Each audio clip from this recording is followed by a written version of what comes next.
book or kahit anong training, kaya ko yan. Basta I will put my heart into it. And that always reminds me na I have that Samantha kid in me na never give up, strong, and laging ready sa hamon ng pagsubok ng buhay.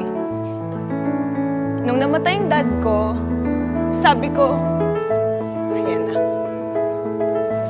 Life is really too short not to take risks, not to be happy, to go after your dreams. That's why I joined Binibining Pilipinas. And when I joined Binibining Pilipinas, hindi ko rin alam, I was second runner-up. And that really inspired me to keep going. So nung second runner-up ako ulit for my second time, sabi ko, ay bakit kaya ganun? Siguro parang may kulang pa talaga sa akin.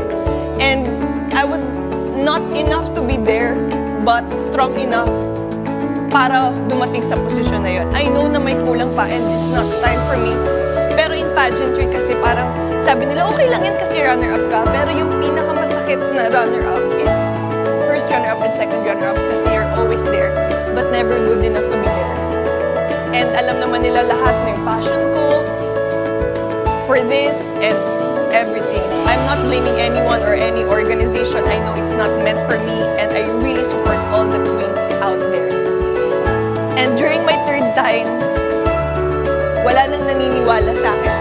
Even my own family, sabi nila na baka tama na kasi nasasaktan din kami pag nasasaktan ka nila kasi ang dami na nagbabash. Iniisip nila, ang desperado mo naman, Samantha, akala mo naman sobrang ganda mo, akala mo naman ganito. Hindi kasi nila alam na feeling ko, this is my higher calling. And my purpose talaga is to win a crowd, to make my life different, and to really influence others. For me talaga yung higher calling ko is to live a life of purpose, inspiration, and leave a legacy in my lifetime. Because yun yung tinuro sa akin ng dad ko.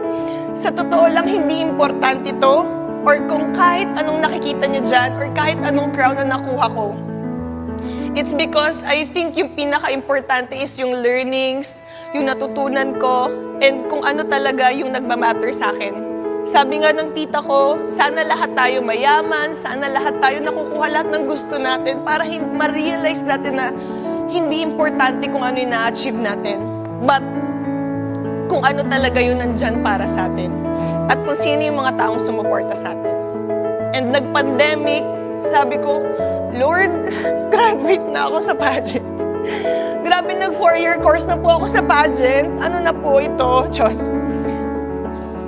So sabi ko, kaya pa yan, kaya pa yan. Hindi ko alam kung pwedeng sabihin to, but everyone thought na pinili ako to represent Philippines, but little did they know that I pushed myself to be there. I pushed myself to be there and make way, and I represent Philippines with honor and pride, and I hope everyone is proud of me.